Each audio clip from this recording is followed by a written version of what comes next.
Eso, ya está conectada Lucía Boneto, consultora, nuestra amiga politóloga Lucía Boneto. Antes de ir con ella y antes de saludarla, me gustaría un poco reflejar el estudio de la cual ella participó, de la consultora Enter, de la agencia Enter. Fede, si tenés las dos o tres placas, son dos placas de... porque, claro, esta buena onda de Milei, que ya estamos llegando al periodo donde a la gente se le va acabando esta luna de miel con el presidente, de que porque se suponía que ya a esta altura ya deberías empezar a ver los beneficios de este superávit fiscal, de no emitir más, cosa que nunca lo dejó de hacer, pero ya ahora anunció la emisión cero. Ya la luz del túnel se debería comenzar a ver. Bueno, entonces con respecto al Pacto de Mayo, la consultora Enter hizo un estudio para saber, cómo estaba el sentiment, cómo estaban las personas, qué es lo que sentían o cómo estaban viviendo las personas con respecto al gobierno de Milei, si era positivo o era negativo. Y lo dividió por provincias, ahí tenés, por provincias y también quiénes eran los que estaban interactuando, que ahí quiero ir más adelante. Bueno, calculó 150.000 menciones en 138.000 usuarios únicos, una cantidad alta de usuarios únicos por la cantidad de menciones, pero andate un poquito más abajo, Fede, donde está la parte de los gobernadores. Bájala, no hay ningún drama, bájala un poquito más. Bájala, es todo sobre el Pacto de Mayo, 46% a favor. Acá está.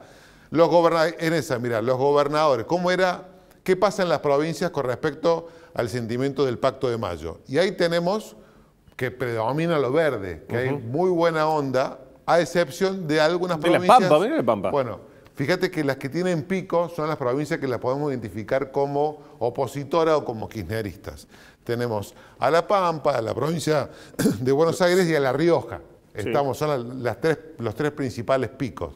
Hay un pico un poquito alto en Santa Fe, algo en Mendoza, pero principalmente esas tres. Ahora, este sentimiento negativo que está en rojo, este positivo en verde, a ver, ¿quiénes son los que generan ese sentimiento? ¿Es la gente que está a favor de Milei? Claro, está la gente gritando, en las redes, el propio ciudadano que está fogoneando esa buena onda. Bueno, ahí trató de explicarlo Enter y fíjate un poquito más abajo, Fede, que vamos a ver quiénes participaron realmente en la discusión en las redes. Baja un poquito más que hay un cuadro en torta, porque acá lo comparan los gobernadores, qué es lo que estuvieron diciendo, qué es lo que estuvieron hablando, que cómo reaccionó la gente a algunos posteos de los gobernadores. Un poquito más, un poquito más abajo, la que sigue.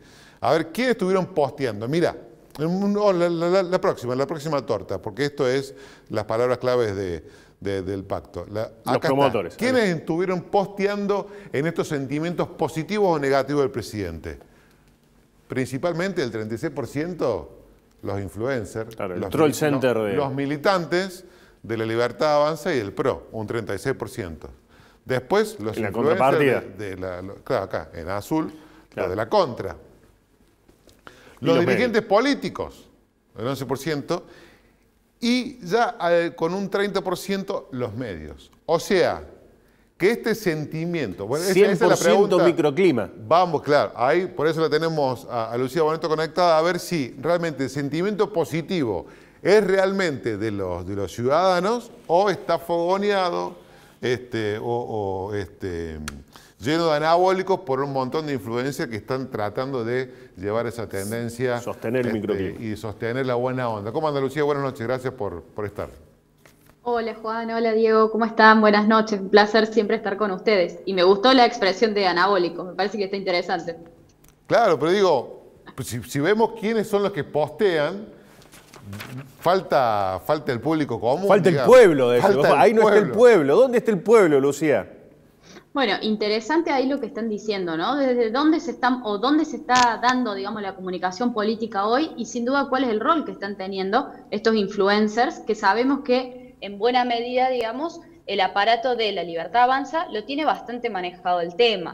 Entonces, yo creo que eso también, de cierta manera, condiciona que generalmente los temas que son tendencias son temas que, de alguna manera, son favorables al gobierno. Entonces, primer punto, el rol que tienen hoy por hoy los formadores de opinión, sobre todo en la arena digital, es considerable, ¿sí? Por lo menos en arenas que son más propicias para ese tipo de comunicación, como puede ser Twitter o lo que ahora digamos es X. Entonces, primer punto. Segundo punto, digo, cuál es en el fondo el manejo que está teniendo la oposición sobre la arena digital, porque la mayoría de las veces lo que observamos es esto, ¿no? Si observamos, por ejemplo, lo que fue el informe que también se sacó en función del segundo paro gremial, lo que visualizamos es también, nuevamente, la Libertad Avanza manejando, digamos, la agenda o las agendas públicas. Entonces, ¿qué es lo que está pasando ahí y cuál es la batalla que están dejando perder, digamos, en ese sentido, quienes son opositores al gobierno? Digo, también es momento de despertar y desarrollar otra estrategia, o quizá también aprender qué es lo que está haciendo bien el oficialismo y desarrollar estrategias específicas.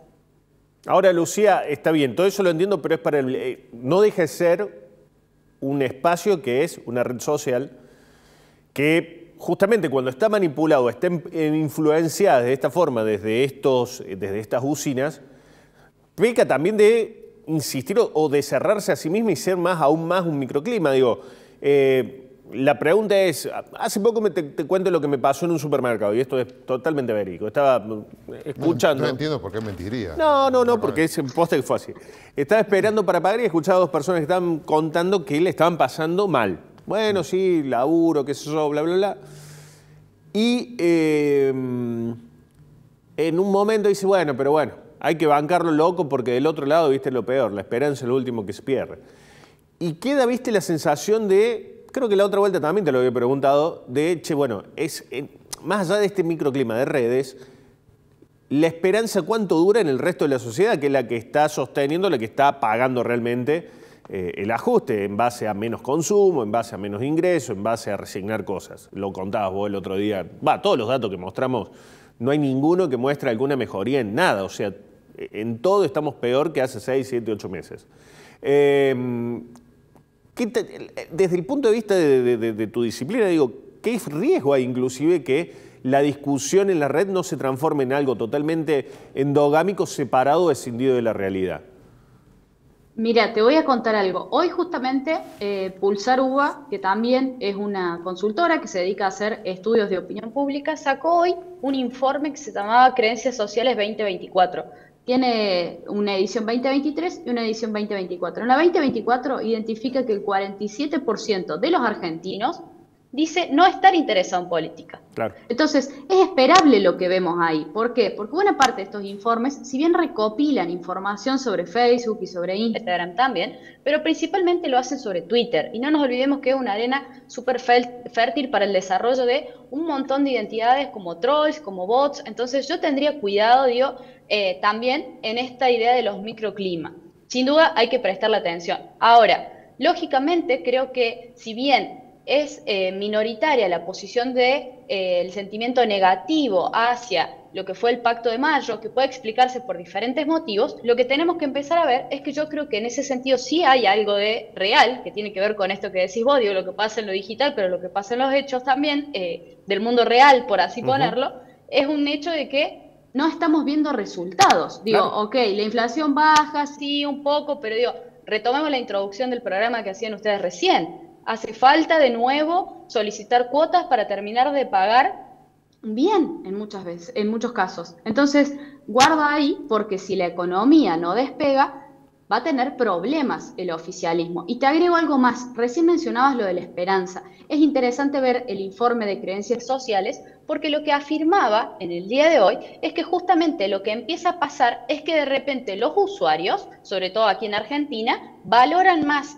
la democracia argentina cuando son afines al gobierno, es decir, cuando muy probablemente hayan depositado su voto de confianza en esa alternativa. Entonces, probablemente todo ese sector que todavía está esperanzado tiene que ver con que queda, digamos, una cuota por andar, digamos, en esa dirección. Entonces, me parece que está interesante y también ver la polarización, porque sin duda de estos informes también, lo que venimos viendo de forma suscitada es que reflejan la polarización que tenemos hoy en Argentina. Quienes están a favor del gobierno están dispuestos a seguir esperando, a prorratear, a buscar cuotas, porque tienen la esperanza de que la situación mejore. Ahora, guarda que se acaba el tiempo también, ¿no? Hay que verlo. Ahí te quiero hacer un punto, porque me parece que nos puede dar una explicación el tema guarda que se acabe el tiempo. La semana pasada lanzó el mismo gobierno, por decirlo de alguna forma, entre doble comillas gobierno, su propio canal de comunicación en streaming, el canal libertario. Carajo, que va a competir tu amigo el Gordo Dan, tu amigo Mariano con Pérez. todos mis amigos, Gordo Dan, entonces no. Lanzó Carajo, pero aparte con Furia como una de las protagonistas. Sí, grandes próceres. Furia que me dijeron que la están midiendo, porque tiene una particularidad. Me dieron la explicación porque digo, estamos locos. No, la están midiendo porque entre su público, dentro de su fandom, le dicen, hay muchas mujeres, algo que carece Milei, que Milei le cuesta llegar al público femenino. Bueno, Furia lo tendría ahí a mano. Pero bueno, eso es una discusión que vamos a dejar de lado. Pero digo, volviendo a los canales de streaming. No, es que es una discusión que está buenísima, pero bueno. No, pero la podemos hacer con Lucía, pero quiero que primero con los de streaming. Dice, lanza Carajo el gobierno porque notaba que en el resto de los streaming, Blender, Urbana Play, Radio con Voz, digamos, todo el resto de los Olga, había mucho kirchnerismo o mucho socialismo dando vuelta, entonces necesitaban de alguna manera comenzar a contrarrestar todo lo que estaba pasando. Es como que necesita tener canales propios para hacer ese desembarco cultural, yo creo que, como bien decías vos, para ganar un poco más de aire hasta que empiece a haber algún que otro número bueno, ¿o no? Sí, sin dudas. Mira, yo creo que el gobierno libertario, si bien no tiene jugadores de gran experiencia en el campo de lo político, al menos las figuras más visibles, lo que pasa es que no por ello es menos estudiado, ¿sí? Hacen un traqueo permanente de cómo está el sentimiento dentro de las redes sociales, hacen un traqueo permanente de cómo miden ciertas figuras públicas. Entonces yo creo que hay poco de improvisación en todo esto. Entonces yo empezaría a tener en cuenta eso, y también me parece que empezamos a ver de cierta manera una lógica que es transversal al accionar de La Libertad Avanza, que tiene que ver con que en definitiva lo políticamente correcto, los buenos modales, lo termina asociando a la casta. Entonces vamos a tomar una figura que podría ser disruptiva, por así decirlo, como puede ser Furia, ¿sí? Pero lo que va a ayudar es que de cierta manera ya esté posicionado, ¿sí? No hace falta instalar un nuevo dirigente. Al contrario, vamos a aprovechar un personaje que ya está instalado socialmente, que la gente lo conoce, y lo va a utilizar, digamos, como un portavoz. Entonces, fíjense que es similar a lo que está haciendo en la arena digital con los influencers. ¿Y por qué insisto con esto de que hay poca improvisación? Si nosotros vemos el informe de Reuters que sacaron hace muy poquito, hará cuestión de 15 días, que hace un estudio en toda Latinoamérica de lo que son los consumos digitales, sí, lo que empezamos a ver... Son duros con los periodistas esos informes de Reuters, con la actividad. Son duros, claro. Exactamente, ¿qué era lo que salía ahí? Básicamente que estaba creciendo el consumo del streaming en Argentina. Fue el dato de color, incluso fue el único país de Latinoamérica donde destacan ese dato. Entonces, guarda, porque yo creo que no hay improvisación. Entonces, a estar atentos porque el manejo de datos lo tienen, y me parece que se han asentado mucho, lógicamente, sobre todo lo que es digital, pero muchas veces pecamos porque decimos lo de La Libertad Avanza, no sé si esto es estratégico o no es estratégico. Yo creo que sí, digamos, hay muchos movimientos que se hacen en función de datos. Lucía, la última de mi parte, sé que anduviste por el interior del país, Catamarca, por esa zona. ¿Cómo estás viendo, qué lectura estás haciendo de estas provincias por ahí que están más fuera de los focos fuertes o de la tensión fuerte? De hecho, estuvo reunida con el gobernador de Catamarca, Jalil. ¿Qué sentido hay ahí o qué sensaciones te llevas cuando vas que es básicamente tu provincia, perdón, ya que lo decimos, pero ¿qué sensación te llevas? ¿Está la vorágine, está la preocupación en la que se ve, no sé, en Buenos Aires o acá en Córdoba como segunda urbe? Sí, claro, sin dudas, el bolsillo aprieta y hay buena preocupación, sobre todo de quienes son más bien opositores. También creo que hay un gran desconcierto por la dificultad de leer los resultados de las elecciones nacionales. Ajá. Y no tanto por el resultado en sí, sino por las transformaciones propias del votante y de la ciudadanía. O sea, desconcierto, desde la propia clase política gobernante. Exactamente, sí, te diría más, hacia adentro de algunas facciones del peronismo tiene que ver con cuál es la capacidad de reinventarse, qué se puede aprender de los resultados electorales que tuvimos en noviembre, y creo que ahí va a empezar a haber, digamos, un poco de ruido, sobre todo de cara a las elecciones legislativas que tenemos en 2025. Y después, por otro lado, lo que observo... No, acá juega mucho, digamos, lo que es medio de Buenos Aires. Hay gran consumo, digamos, de medios de allá. Sí me parece de que también otra de las cuestiones que visualizo tiene que ver con el pragmatismo. Bueno, ok, a ver, tratemos de entender este electorado que realmente es muy volátil y muy complejo, que a nivel local vota una cosa, a nivel provincial otra y a nivel nacional distinto, y tratemos de ir midiendo justamente el termómetro social y tratemos de gobernar con ese termómetro. Sí creo también que hay cierto temor a volver a las calles, a escuchar, ¿sí? A escuchar a la ciudadanía, a dialogar, a conversar, porque realmente, digamos, por ejemplo, un programa de conversadores, una herramienta súper básica, tanto para los gobiernos como para la oposición, lo que pasa es que tienen temor de utilizarla. Muchas veces se va al territorio, es decir, se va a tocar la puerta de una vecina. Lo que pasa es que tenés que prometer algo cuando vas al territorio. Ese es el punto, pasar de una relación instrumental a una relación humana. Claro, pero el peronismo entendió la relación al territorio como instrumental. Baja el dirigente con algún programa o con alguna facilidad para el vecino de la gestión de una obra, nunca para saber cómo estaba. Claro, mira, te cuento más. El día domingo justamente estuve conversando con un dirigente muy importante de la provincia de Catamarca y justamente lo que mencionaba es cuál es el rol y cuál es la capacidad que tiene la propia dirigencia para hacer autocrítica sobre el proceso electoral que se vivió en el año 2023 y qué transformaciones habría que hacer. Y casualmente lo que citaba tenía que ver con un hecho muy puntual de haber visitado, por ejemplo, un comedor.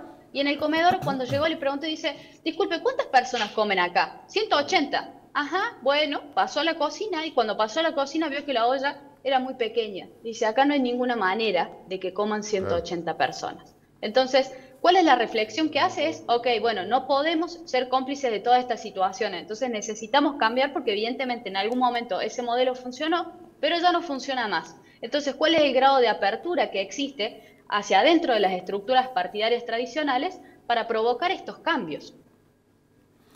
Lucía, perdón, la última la dejamos, una más cortita. ¿Ha podido hablar con gente de Estados Unidos sobre lo que pasó con Trump y si ha tenido, pues sé que está también se relaciona con muchos colegas de todo el mundo, este intento de asesinato, intento de magnicidio, este tirador que por milímetros no le voló la cabeza, le pegó en la oreja en medio de un acto político a Donald Trump, al candidato republicano?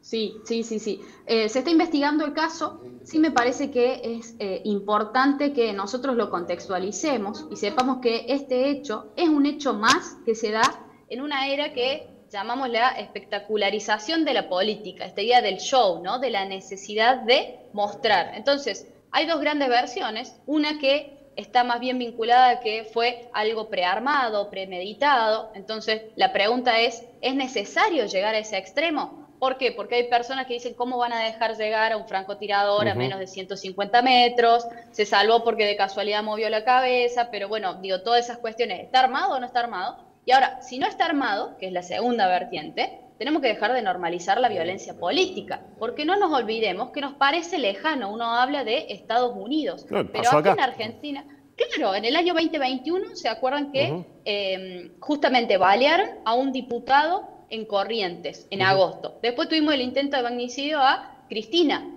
¿sí? Tenemos el caso de México. Bonfatti en Santa Fe. Bueno, exactamente. En México las elecciones dejaron 26 muertos. Ecuador. Entonces, yo creo que se nos están encendiendo señales de alarma y que tenemos que empezar a prestar atención. Digo, haya sido armado o no haya sido armado, basta de normalizar la violencia política. Perfecto. Lucía, muchas gracias. Un placer, como siempre. La foto que dejó el atentado de Trump levantando ensangrentado la bandera atrás, es impresionante. Le sacó un fotógrafo de AP. Impresionante esa foto. Memeco, ¿con qué bala tira la R-15? Calibre 223. 223. ¿Cuál es el tamaño más o menos de...? 5,56 es el diámetro nominal. O sea, una bala... diámetro. El grosor. Sí.